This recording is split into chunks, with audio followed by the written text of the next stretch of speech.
Hello दोस्तों, are के story से अरुण कुमार जो आपके लिए लाता है कहानियों का पिटारा, जिसमें होती है नई पुरानी कॉमिक्स की कहानियाँ, कुछ चटपटे शेर और शायरियाँ और कुछ धार्मिक कथाएं। धार्मिक कथाओं में आप सुन रहे हैं शिव महापुराण। शिव महापुराण में खंड 2 अध्याय 17, जिसमें सती को शिव शंभु भोलेनाथ को वर की प्राप्ति का वर्णन किया गया है। तो आइए सुनते हैं शिव को सती को शिव से वर की प्राप्ति कैसे हुई। ब्रह्मा जी कहते हैं, हे नारद, सती ने अश्विन मास के शुक्ल पक्ष की अष्टमी को उपवास किया। नंदा व्रत के पूर्ण होने पर जब वे भगवान शिव के ध्यान में मग्न थी तो भगवान शिव ने उन्हें प्रत्यक्ष दर्शन दिए। भगवान शिव का रूप अत्यंत मनोहारी था। उनके 5 मुख थे और प्रत्येक मुख में 3 नेत्र थे। मस्तक पर चंद्रमा शोभित था। उनके कंठ में नील चिन्ह था। उनके हाथ में त्रिशूल, ब्रह्मा कपाल, वर तथा अभ्य था। उन्होंने पूरे शरीर पर भस्म लगा रखी थी। गंगा जी ने उनके मस्तक की शोभा बढ़ा रही थी। उनका मुख करोड़ों चंद्रमाओं के समान प्रकाशमान था। सती ने उन्हें प्रत्यक्ष रूप में अपने सामने पाकर उनके चरण की वंदना की। उस समय लज्जा और श्रम के कारण उनका सिर नीचे की ओर झुका हुआ था। तपस्या का फल प्रदान करने के लिए शिव जी बोले, उत्तम व्रत का पालन करने वाली हे दक्ष नंदिनी, मैं तुम्हारी तपस्या से बहुत प्रसन्न हूँ। इसलिए तुम्हारी मनोकामना को पूरा करने के लिए मैं स्वयं यहाँ प्रकट हुआ हूँ।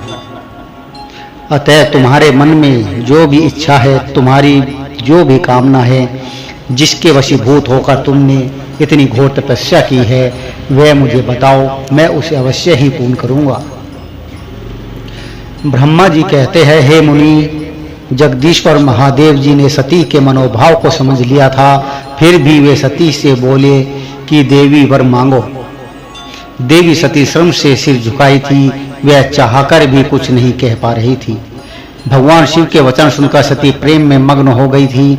शिव जी बार बार सती से वर मांगने के लिए कह रहे थे। तब देवी सती ने महादेव जी से कहा, हे वर देने वाले प्रभु, मुझे मेरी इच्छा के अनुसार ही वर दीजिए। इतना कहकर देवी चुप हो गई। जब भगवान शिव ने देखा कि देवी सती लज्जावश कुछ कह नहीं पा रही है, तो वे स्वयं उनसे बोले, हे देवी, तुम मेरी अर्धांगिनी बनो। यह सुनकर सती अत्यंत प्रसन्न हुई, क्योंकि उन्हें अपने मनोवांछित फल की प्राप्ति हुई थी। वे अपने हाथ जोड़कर और मस्तक को झुकाकर भक्त वत्सल्य शिव के चरणों की वंदना करने लगी। सती बोली, हे देवादि अधिदेव महादेव प्रभु, आप मेरे पिता को कहकर विवाहित विधि से मेरा पानी ग्रहण करें।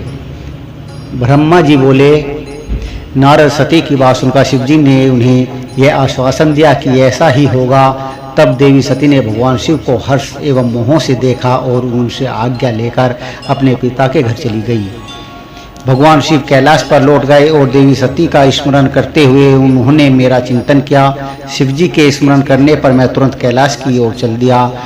मुझे देखकर भगवान शिव बोले, ब्राह्मण दक्ष कन्या सती ने बड़ी भक्ति से मेरी आराधना की है।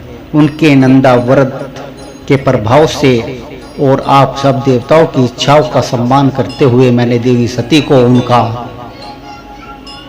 मनोवांछित वर प्रदान कर दिया है। देवी ने मुझसे यह वर मांगा कि मैं उनका पति हो जाऊं। उनके वर के अनुसार मैंने सती को अपनी पत्नी के रूप में प्राप्त करने का वर दे दिया है। वर प्राप्त कर वे बड़ी प्रसन्न हुई तथा उन्होंने मुझसे प्रार्थना की कि मैं उनके पिता प्रजापति दक्ष के समक्ष देवी सती से विवाह करने का प्रस्ताव रखूं और पानी ग्रहण कर उनका वरण करूं।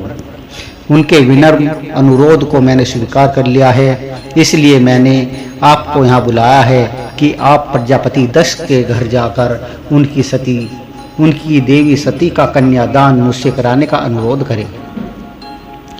भगवान शिव की आज्ञा से मैं बहुत प्रसन्न हुआ और मैंने उनसे कहा, भगवान मैं धन्य हो गया जो आपने हम सभी देवताओं के अनुरोध को स्वीकार कर लिया। देवी सती को अपनी पत्नी बनाकर स्वीकार करने और इस कार्य को पूरा करने के लिए मुझे चुना।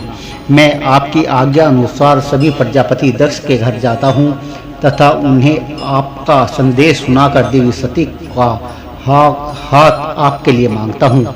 यह कहकर मैं वैगशाली रथ से दक्ष के घर की ओर चल दिया। नारद जी ने पूछा, हे पितामह, पहले आप मुझे यह बताइए कि देवी सती के घर लौटने पर क्या हुआ।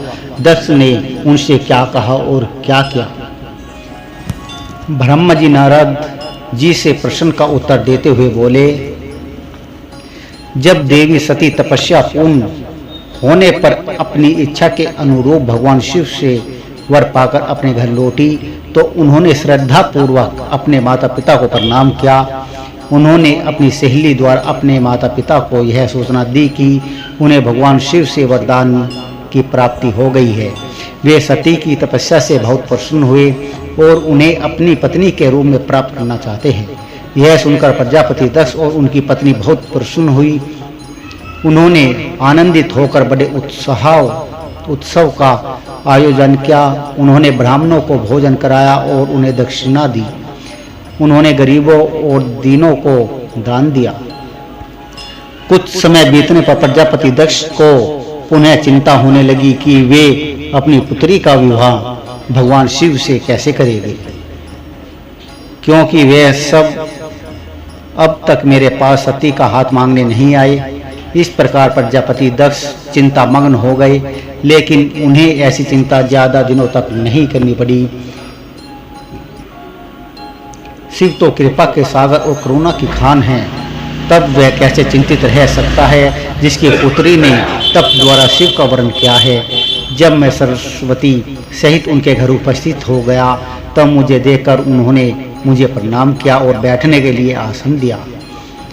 तत्पश्चात दक्ष ने मेरे आने का कारण पूछा तो मैंने अपने आने का प्रयोजन बताते हुए कहा, हे प्रजापति दक्ष, मैं भगवान शिव की आज्ञा से आपके घर आया हूँ। मैं देवी सती का हाथ महादेव जी के लिए मांगने आया हूँ। सती ने उत्तम आराधना करके भगवान शिव को प्रसन्न कर उन्हें अपने पति के रूप में प्राप्त करने का वर प्राप्त किया है। अतः तुम शीघ्र ही सती का पानी ग्रहण शिव जी के साथ कर दो। नारद मेरी यह बातें सुनकर दक्ष बहुत प्रसन्न हुआ। उसने हर्षित मन से इस विवाह के लिए अपनी स्वीकृति दे दी। तब मैं प्रसन्न मन से कैलाश पर्वत पर चल दिया। वहाँ भगवान शिव मेरी उत्सुकता से प्रतीक्षा कर रहे थे। वही दूसरी ओर प्रजापति दक्ष, उनकी पत्नी और पुत्री सती विवाह प्रस्ताव आने पर हर्ष से विभोर हो रहे थे। अठारह अध्याय में शिव और सती का विवाह का वर्णन। ब्रह्मा जी बोले, हे नारद, जब मैं कैलाश पर्वत पर भगवान शिव को प्रजापति दक्ष की स्वीकृति की सूचना देने पहुंचा तो वे उत्सुकता पूर्वक मेरी ही प्रतीक्षा कर रहे थे। तब मैंने महादेव जी से कहा, हे भगवान, दक्ष ने कहा कि वे अपनी पुत्री सती का विवाह भगवान शिव से करने को तैयार है, क्योंकि सती का जन्म महादेव जी के लिए ही हुआ है। यह विवाह होने पर उन्हें सबसे अधिक प्रसन्नता होगी। उनकी कृपा सती ने महादेव जी को अपने पति रूप में प्राप्त करने हेतु ही उनकी घोर तपस्या की है। उन्हें इस बात की भी खुशी है कि वे स्वयं आपकी आज्ञा से उनकी पुत्री के लिए आपका तथा भगवान शिव का विवाह प्रस्ताव लेकर वहां गए। उन्होंने कहा, हे पितामह, उनसे कहिए कि वे शुभ लग्न और मुहूर्त में अपनी बारात लेकर स्वयं आए। मैं अपनी पुत्री का कन्यादान सहर्ष महादेव जी को कर दूंगा। हे भगवान, दक्ष ने मुझसे यह बात कही, इसलिए आप शुभ मुहूर्त देकर शीघ्र ही उनके घर चले और देवी सती का वरण कर, हे नारद, मेरे ऐसे वचन सुनकर शिवजी ने कहा, हे संसार की सृष्टि करने वाले ब्रह्मा जी, मैं तुम्हारे और नारद जी के साथ ही प्रजापति दक्ष के घर चलूंगा। इसलिए ब्रह्मा जी और नारद और अपने मानस पुत्रों का स्मरण कर उन्हें यहाँ बुला ले, साथ ही मेरे साथ साथ भी दक्ष के घर चलेंगे।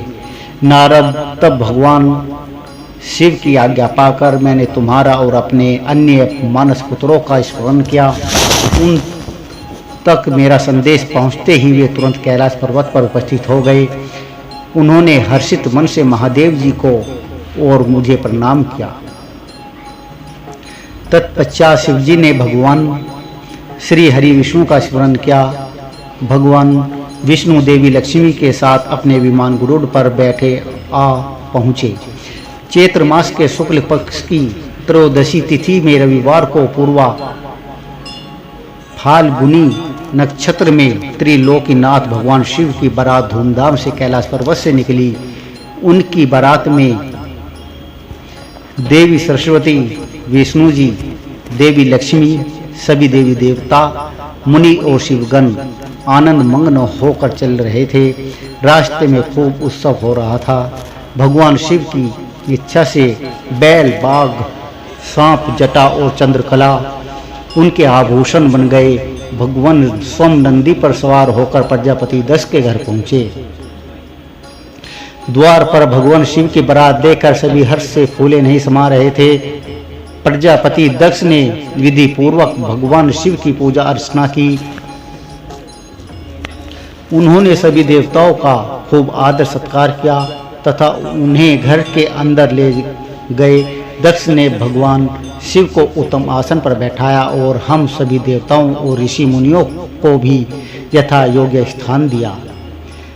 सभी का भक्ति पूर्वक पूजन किया। तत्पश्चात दक्ष ने मुझसे प्रार्थना की कि मैं ही विवाहिक कार्यों को संपन्न कराऊं।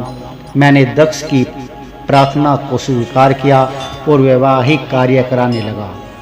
शुभ लग्न और शुभ मुहूर्त देकर प्रजापति दक्ष ने अपनी पुत्री सती का हाथ भगवान शिव के हाथों में सौंप दिया और विधि विधान से पानी ग्रहण संस्कार संपन्न कराया। उस समय वहाँ बहुत बड़ा उत्सव हुआ और नाच गाना भी हुआ। सभी आनंद मग्न थे।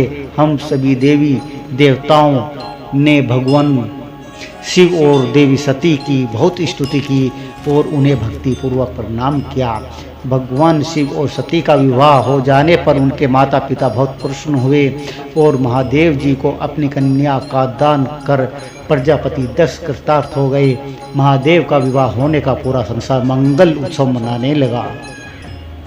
बोलिए श्री शंभु भोलेनाथ और सती की जय। महाशिव पुराण की जय।